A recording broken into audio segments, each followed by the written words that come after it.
En el nombre de Dios el Padre, del Hijo y del Espíritu Santo, quiero compartir una reflexión navideña y en esta oportunidad también en el cierre de este breve video, de esta breve reflexión, compartir la institución de la cena de nuestro Señor Jesucristo a través del pan y del vino para todos aquellos que no pueden congregarse en este tiempo de Navidad y estarán celebrando en su casa, en su hogar, rodeados de sus seres queridos, este acto que es tan importante.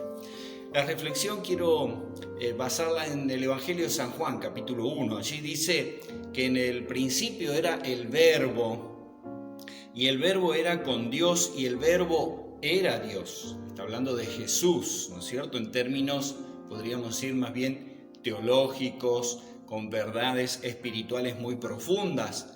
Y sigue diciendo el Evangelio de Juan, este era en el principio con Dios. Todas las cosas por Él fueron hechas y sin Él nada de lo que ha sido hecho fue hecho. Es decir, Él participó en toda la creación.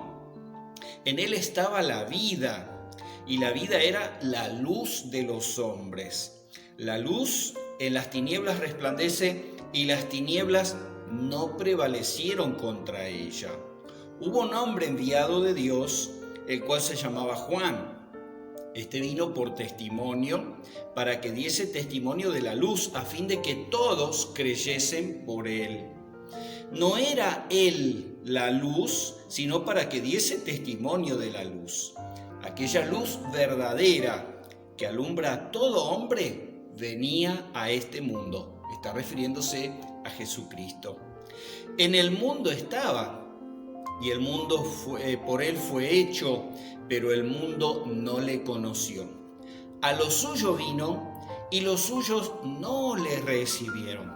Mas a todos los que le recibieron, a los que creen en su nombre, les dio potestad o derecho de ser llamados o de ser hechos hijos de Dios, los cuales no son engendrados de sangre, ni de voluntad de carne, ni de voluntad de varón, sino de Dios. Y aquel Verbo, volviendo a hablar de Jesucristo, fue hecho carne, es decir, se humanó, se encarnó. Aquel Verbo fue hecho carne y habitó entre nosotros, dice Juan. Y vimos su gloria, gloria como del unigénito del Padre, lleno de gracia y de verdad. Aquí el apóstol Juan, haciendo un evangelio muy distinto al evangelio de San Mateo, de Marcos, de Lucas, lo hace de manera más conceptual y utiliza aquí dos conceptos muy importantes. Hay varios, pero hay dos muy relevantes, por cierto: la palabra, el verbo, el logos y la luz. Esos dos conceptos utiliza San Juan para hablar de Jesús. Jesús como luz que vino a alumbrar, y aunque haya muchas tinieblas, pero nunca esas tinieblas van a poder doblegar, superar o vencer. Dice allí, las tinieblas no pueden prevalecer en contra de la luz, porque es una luz potente, es una luz poderosa. Y Jesús vino a echar luz en este mundo, vino a ofrecer luz para la vida de cada uno de nosotros, ¿no es cierto? A los que vivimos antes o vivimos ahora en tinieblas, en penumbras, necesitamos esta luz que nos ofrece Jesucristo.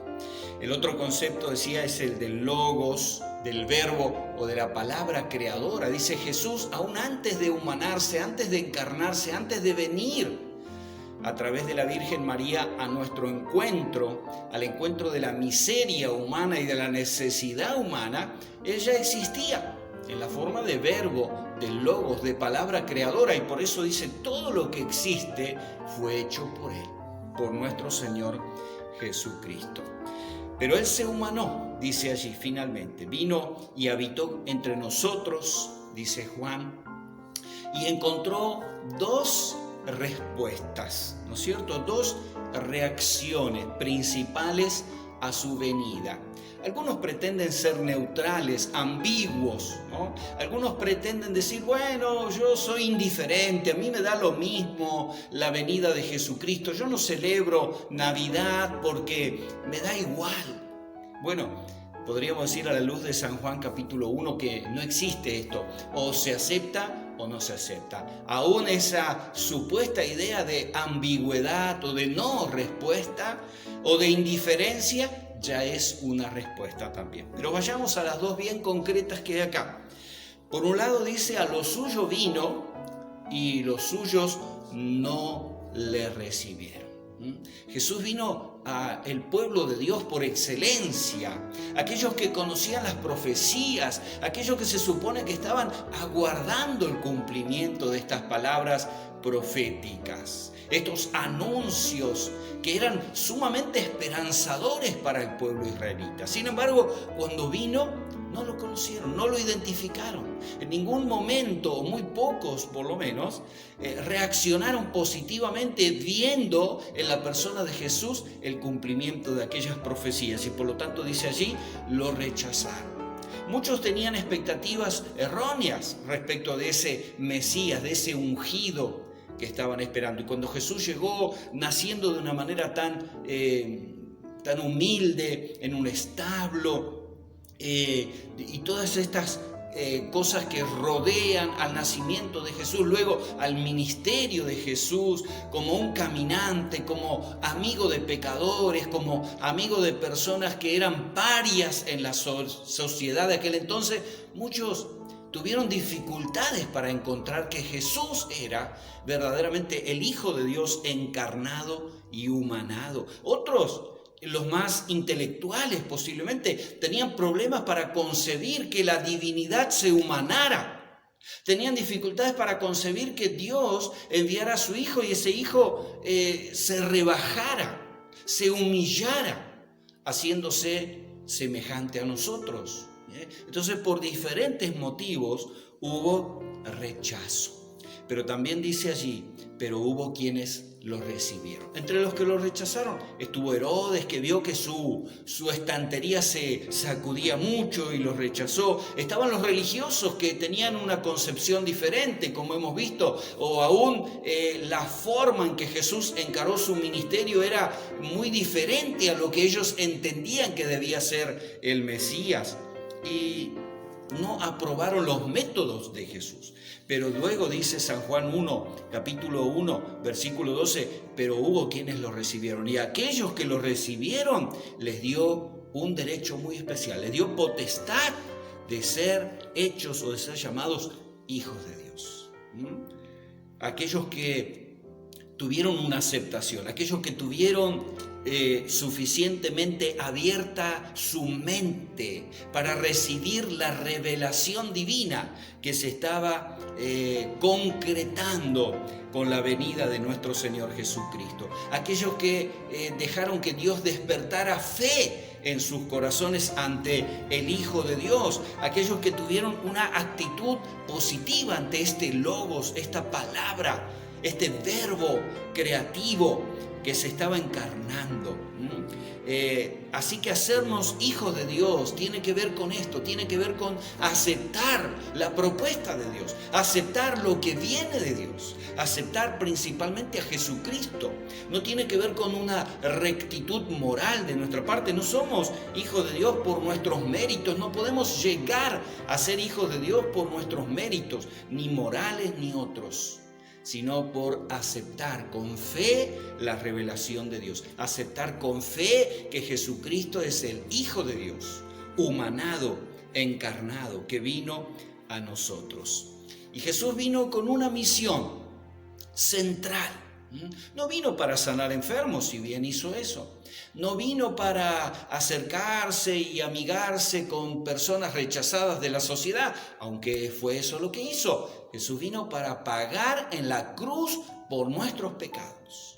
Jesús vino a redimirnos, Jesús vino a revelar el amor de Dios como nunca antes se había hecho y como de ninguna otra manera se podía hacer. Vino a revelarnos que Dios no es un Dios platónico, un Dios distante, un Dios desapasionado a quien no le importan nuestros sufrimientos. Vino a mostrarnos que a Dios nuestro Padre de veras le interesa nuestras realidades. Y la realidad más importante, la realidad del pecado, que nos aleja y nos aparta, no solo de Dios, sino también de las promesas y de las bendiciones de Dios. Te pregunto, antes de pasar a los elementos de la Santa Cena, del pan y del vino que Jesús instituyó precisamente para que no nos olvidemos nunca de lo que Él hizo, te pregunto, ¿cuál es tu reacción? ¿Cuál ha sido tu actitud frente a esta revelación magnífica de parte de Dios? ¿Lo has rechazado como tantos otros? ¿Lo has aceptado? ¿Lo has recibido? Quizá hasta ahora no te has definido. Bueno, es tiempo de definiciones. Navidad es tiempo de definiciones. Así como Dios se definió por nosotros, Dios por nosotros, Emmanuel es Dios con nosotros y también por nosotros. Es tiempo de también nosotros definirnos en nuestra vida espiritual, no estar ahí en una cuestión ambigua, ¿sí? La tibieza, dice Dios, que no la tolera, dice en Apocalipsis, ¿no? Dios no admite la tibieza de nuestra parte. Dios quiere corazones encendidos, Dios quiere corazones decididos, corazones ardientes, que ese amor profundo que Él nos muestra tenga también de nuestra parte una respuesta similar: amor, aceptación, fe, sobre todo lo que Él nos está proponiendo. Así que si todavía no lo has hecho, te animo, quizá esta Navidad sea la oportunidad para que abras tu corazón y digas: Jesús, creo que te humanaste, que naciste de la Virgen María, que viniste a este mundo para salvarme, te acepto y pongo mi fe y mi esperanza en ti. Si nunca lo hiciste, te animo a que lo hagas con tus propias palabras, palabras sencillas. No hace falta una gran elaboración para decirle esto: Señor, reconozco que soy un pecador, reconozco que te necesito, reconozco que lo que hiciste en la cruz fue por mí, por mi beneficio, y soy altamente bendecido. Y puedo recibir toda la satisfacción que necesito en este acto que consumaste en la cruz. Vamos a pasar ahora rápidamente, antes de finalizar este video, a los elementos. Cuando Jesús compartía la última cena con los discípulos, recién decía, para eso vino, cuando completó la misión. Y Jesús estaba listo para ofrecerse, como dijera Juan el Bautista. Cuando Jesús apareció en escena, Juan el Bautista dijo: este es el Cordero de Dios que viene para quitar los pecados del mundo. Cuando Jesús estaba listo para cumplir con esa misión final y la más importante de su vida, Jesús compartiendo la última cena con los discípulos, Jesús tomó el pan que estaba en la mesa, compartían el Cordero Pascual, celebración tan importante para el pueblo israelita, y Jesús partió el pan y al dárselo a los discípulos dijo: tomad y comed.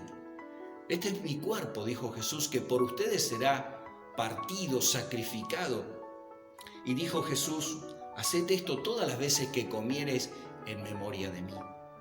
Y mientras cenaban, Jesús también les entregó la copa, el cáliz, y cuando lo hacía les dijo: este es el nuevo pacto, dijo Jesús, que será confirmado en el derramamiento de mi sangre, dijo Jesús. Y nuevamente repitió esa misma expresión, esa misma frase, diciendo: hagan esto todas las veces que bebieren en memoria de mí. Y hoy la propuesta para ti allí en tu casa, sin posibilidad de congregarte, es que lo puedas hacer en memoria de Jesús. Prepara allí el pan y la copa para tomar, si estás acompañado con tu esposo, con tu esposa, con algún familiar, con algún amigo, o solo o sola.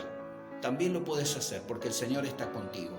Si tú tienes fe, Jesucristo prometió: yo voy a estar con ustedes todos los días hasta el fin del mundo.